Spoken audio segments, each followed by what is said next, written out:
último del caso Vudú antes de conversar con nuestro amigo Julio Blanco. 9:05 es la temperatura en Buenos Aires. 9,5 grados.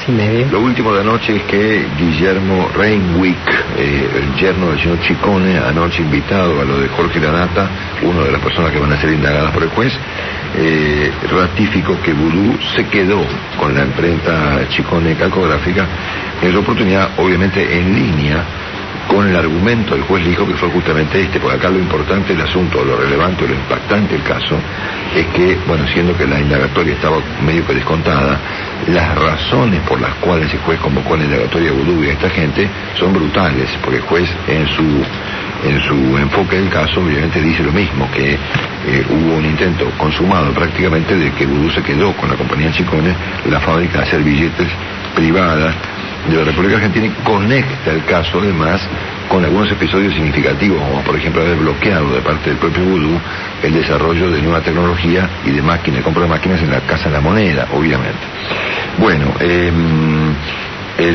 todos los pronósticos plantean, al menos por lo que hemos visto el fin de semana, que luego de la indagatoria el juez se encamina al procesamiento tanto de Vudú como de otra gente, y ahí veremos obviamente qué instancia política alcanza el asunto. Adicionalmente a esto, el fin de semana se han recordado otros casos complicados del propio Vudú, especialmente el de la provincia de Formosa, que es especialmente escandaloso porque la empresa, a ver, si es cierto, conectemos, si es verdad que Olfan de Vudú, Van der Broele y Núñez Carmona se quedó con Ciccone, bueno, también es cierto entonces que si Olfan asesoró a la provincia de Formosa en su reestructuración de deuda y le cobraron 7 millones de pesos de honorario, siendo Vudú ministro de Economía, estamos claros que el tema es aún más grave. Porque el principio es el mismo, es decir, si Olfan es de Vudú y Olfan se quedó con Ciccone, cuando Olfan le factura a la provincia de Formosa honorarios por reestructurar una deuda, siendo que el reestructurado del otro lado era el propio Vudú, estamos más complicados todavía. Obviamente la oposición, básicamente en su conjunto, planteó la idea de la licencia o la renuncia de Vudú, exceptuando Elisa Carrió y Gabriela Michetti, que han planteado que Vudú debe quedarse y enfrentar eventualmente un juicio político que llegará no sé, algún día o lo que sea. Y después el gobierno ha fundamentado la defensa de Vudú en la voz esencialmente del jefe de gabinete, de Jorge Capitanich, bajo el argumento de la mediación mediática. En el día de hoy van a trascender comentarios seguramente de ayer bastante subidos de tono de Capitanich, responsabilizando a los medios, a Clarín y demás de esta historia, digamos, como si Vudú, como si Ciccone y el juez Lijo y demás fuese un invento de los periodistas. En cualquier caso, el jefe de gabinete dijo, bueno, van por el país. Dejo la pregunta. ¿Esto puede derivar en una nueva controversia significativa con los medios, siendo que el tema estaba como aplacado? Porque claro, si el gobierno, a ver, guarda con la dinámica de los acontecimientos, porque nunca sabes cuándo un acontecimiento te dispara a otro imprevisto. Entonces, si la postura del gobierno es esta historia de involucrar a Vudú con semejante asunto es una historia inventada por los medios, ¿qué vamos a hacer? Yo recuerdo que la última vez que el gobierno supuso un invento de los medios, que fue el tema del campo, derivó en lo que derivó. Así que me vale la pregunta respecto de qué va a derivar esta historia a partir del día de hoy. Y uno de los aspectos más interesantes del caso Vudú, tan interesante como el propio caso Ciccone, son los detalles respecto de las presiones recibidas por el juez Lijo para sacarlo del medio. Lo escribió con mucho detalle en una historia, yo diría además, en un artículo electrizante, lo mejor por lejos que hemos leído este fin de semana, nuestro amigo Julio Blanco. Julio contó que la decisión del juez Lijo de llamar a declarar como sospechoso al vicepresidente Vudú fue el punto culminante de un feroz juego de presiones oficiales que buscaron frenar esta convocatoria, incluso con el recurso de separar al hijo de la causa. Estos días exasperados incluyeron ofertas tentadoras, amenazas veladas y hasta una pelea a gritos entre los camaristas. La historia es alucinante. El título fue el feroz juego de presiones que por poco salvan a Vudú de la citación del juez y su autor el señor Julio Blanco. Julio, querido amigo, buen día. Buen día, Marcelo, gracias por llamar y gracias por haber prestado atención al artículo del domingo. Y mirá que ha habido historias interesantes que han contado diversos analistas. La tuya fue, sin duda, electrizante, ¿no? Porque el caso, obviamente, esta historia que vos contaste ayer, bueno, es tan apasionante, tan impactante y tan complicada como la propia historia del caso Chicones, ¿no es cierto? Sí, a ver, hay como en todo, hay una historia de superficie, la que es pública, la que dicen los protagonistas, la que revela Renwick anoche en el programa de La Nata, las que vino contando Nicolás Viñacchi en Clarín o Hugo Alconada Amón en La Nación, ¿no? Y después hay una historia subterránea, siempre arriba de la historia de superficie hay otra. No siempre los periodistas tenemos espacio ni las historias tienen el volumen tal que merezcan digamos, llegar al espacio de los medios, pero bueno, el caso este era tan notorio, es el vicepresidente de la Nación. Como yo digo a veces, nosotros sabemos, es vudú, pero es vudú y nosotros sabemos lo que es vudú, por eso el vicepresidente de la Nación. Entonces, bueno, hubo espacio para contar la historia subterránea que normalmente los periodistas saben fragmentariamente, los protagonistas conocen, pero por ahí la cuentan informalmente, y acá, bueno, hubo un espacio para contar lo que pasó por debajo, que es el esfuerzo enorme que hicieron los operadores del gobierno, que responden al secretario legal Zanini, que son los que operan en tribunales, para tratar de frenar la citación al vicepresidente, y que incluyeron, ojo, las presiones no fueron solo sobre el juez Lijo, sino sobre los propios camaristas. Yo diría que en este caso los que estuvieron más acogotados fueron los camaristas, a los que trataron de llevarse a panzazo para que terminasen votando una resolución sacándolo al hijo de la causa, como ya en su momento lo habían sacado a Rafecas hace 2 años. Sí, y eso no ocurrió, y la pregunta es ¿por qué no ocurrió? Yo creo que hubo una especie de instinto de autoprotección de la justicia. Me parece que lo que hizo la justicia es, de algún modo, avisarle a la política y a los medios que esto estaba pasando. La política lo puso, los medios lo denunciamos. A ver, el primer dato que yo vi sobre el tema de las presiones fue una nota en Infobae de Omar Lavieri, el día miércoles, pasado el mediodía, denunciando que había intentos de sacarlo al hijo de la causa. Al rato hace una conferencia, una declaración, 2 diputadas de Macri, ¿no? Laura Alonso y Patricia Bullrich.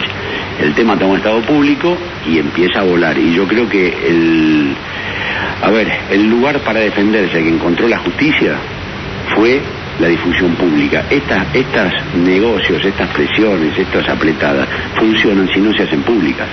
Funcionan si yo voy, te aprieto y vos tenés que resolver solo pensando en vos, en tu familia, en tu carrera. Ahora, si lo sacás para afuera, en este momento, donde la opinión pública ha tomado, parece, posición muy clara en contra de determinado tipo de maniobras, en contra de que la justicia sea llevada por delante, entonces hubo un eco en redes sociales, en las audiencias de televisión, de radio, que de algún modo aparentemente han sido las que empujaron a los camaristas a frenar. Julio, alguien ayer sugiere, si no me equivoco, fue Joaquín Morales Solá, que sugirió que podía ocurrir una movilización social. Sí, yo creo que, me da la impresión, por lo que yo he hablado con el artículo de ayer, tiene fuentes judiciales, tiene fuentes políticas y tiene fuentes periodísticas, porque, ojo, los que están sobre el terreno todo el día de la información, los colegas han sido, por lo menos conmigo, lo suficientemente generosos como para contarme ellos también, algunos de ellos, parte de las piecitas que iban sabiendo, porque estas historias como son, Marcelo, este es un rompecabezas, uno tiene piezas sueltas, la idea es armar el rompecabezas para tratar de reconstruir con alguna verosimilitud cómo fueron los hechos, y acá las piezas, cada uno tiene una piecita, y por ahí uno tiene de vez en cuando la suerte de juntar las piezas adecuadas en la posición adecuada y sale una nota que por ahí llama la atención. Yo te diría que acá sí hubo un impacto muy fuerte en lo que se llama la familia judicial, de la denuncia pública de que los camaristas estaban siendo apretados. Sí, yo al mismo tiempo, fíjate, pequeño aporte a la recolección de datos, al mismo tiempo que Marla Vieri revelaba el asunto, yo tuve alguna información de altísimo nivel judicial sobre lo que estaba pasando. Sí, acá estaba todo agujereado. Ahí ¿no? Así es. Claro. Después yo me entero preguntando y el día viernes tratando de reconstruir un poco esto, y creo que lo pongo en el artículo, que Graciela Ocaña, por ejemplo, que anda mucho por tribunales, porque ella que vive haciendo denuncias y señalando cuestiones de corrupción, por lo tanto vive transitando tribunales, se había enterado de esto hacía como una semana, 10 días, que esto venía subiendo. Las presiones empiezan muy fuertemente cuando la Cámara de Casación rechaza el pedido de sobreseimiento de Vudú hace 2 semanas atrás. Y cuando el testigo Capdevila, amenazado, se va y dice, me voy porque no tengo seguridad, el que le había dicho a Vudú, como siendo asesor de economía, le dijo a Vudú, no respalde ante la AFIP, señor ministro, el pedido de levantamiento de quiebra de Chicones, y Vudú no le hace caso porque sin sin el negocio vía AFIP, ellos no se podían quedar con la imprenta. Bueno, Capdevila se va amenazado y ahí la presión se hace asfixiante. Son los últimos 3 o 4 días de esta historia de la semana pasada. Me parece que, incluso creo yo cuento ahí, que en la recepción por el aniversario del Estado de Israel, una recepción diplomática, el jueves al mediodía, ahí ya algunos jueces le comentan a algunos políticos que el clima en tribunales jueves al mediodía era que estallaba porque no solo se había hecho pública la denuncia de los apretes para que la Cámara lo sacara al hijo de la causa, sino que además había habido un impacto en redes sociales y en el mundo en el que los jueces... Mira, yo me acuerdo que hace muchos años charlaba con Arnaldo Kleiner, que era falleció hace un tiempo, lamentablemente, era una especie de operador radical en la justicia. Sí, gran tipo. Y era la época de la mayoría automática de la corte menemista. Y Kleiner me decía, mire Julio, no todas las cosas van a poder hacerse como el gobierno, aquel gobierno menemista que era una especie de anticipo de lo que iba a pasar con estos muchachos ahora. No todas las cosas van a hacerse porque los jueces algún día tienen que volver al lugar de donde son. Todos tenemos que volver algún día al lugar de donde son. Yo decía, ¿cómo es esto? Sí, porque el tipo tiene familia, tiene el club, tiene los hijos, la escuela de los hijos, de los nietos. No se puede hacer cualquier cosa impunemente porque la gente después tiene una vida. No, algunos no llegan a eso. En este caso, obviamente, el impacto de si hubiese triunfado esta operación de correr al juez Lijo a través de un fallo de la Cámara, hubiera sido hasta peor que el caso Chicone. Sí, ¿no? Porque bueno, los jueces, como bien dijiste vos, Marcelo, los jueces temían una reacción pública, que era un cacerolazo a ellos en Comodoro Pi. Y eso los tipos no se lo bancan, porque no tienen la piel tan gruesa, no son todos Ollarvide. Hay uno Ollarvide. Los camaristas, a un camarista, y esto lo contó Eduardo Van der Koy en su panorama político de ayer, por eso digo que hay muchas piezas fragmentadas. Mira, yo trabajo junto con Eduardo y de esto me enteré leyéndolo el domingo, y mira que hablamos todo el tiempo, que a un camarista el domingo anterior le habían dejado, a alguien de los operadores del gobierno le había dejado incluso el borrador del fallo sacándolo al hijo de la causa. Digo, los tipos lo tenían contra la pared, y yo creo que la justicia reacciona corporativamente, si vos querés, para defenderse. Y lo saca afuera, lo hace público, digo, no me apretes a oscuras, yo te voy a prender la luz. Julio, Willy Coban. Julio, buen día. Buen día, Willy, ¿cómo va? Bien, muy bien. También, digamos, se especuló este fin de semana con la decisión de Cristina de haber colocado al radical Zamora como presidente provisional del Senado, y se mencionó que en alguna medida Cristina, hizo esa jugada por las dudas, ¿no es cierto? Es un nuevo vice, ya. Claro. ¿Vos coincidís con eso? Y en todo caso, ¿cómo ves ese proceso, digamos? ¿Qué significaría eventualmente la figura de Zamora, si es que tiene alguna importancia, digamos? Mirá, cuando yo coincido, sí, en eso, cuando empezó a sonar hacia fines del año pasado, que en febrero último se renovaba la conducción del Senado, y a fines del año pasado, antes de irse de vacaciones, los senadores vía Zanini supieron que la presidenta quería a Zamora como presidente provisional del Senado. ¿Por qué? Porque lo de Vudú era una cuestión de tiempo.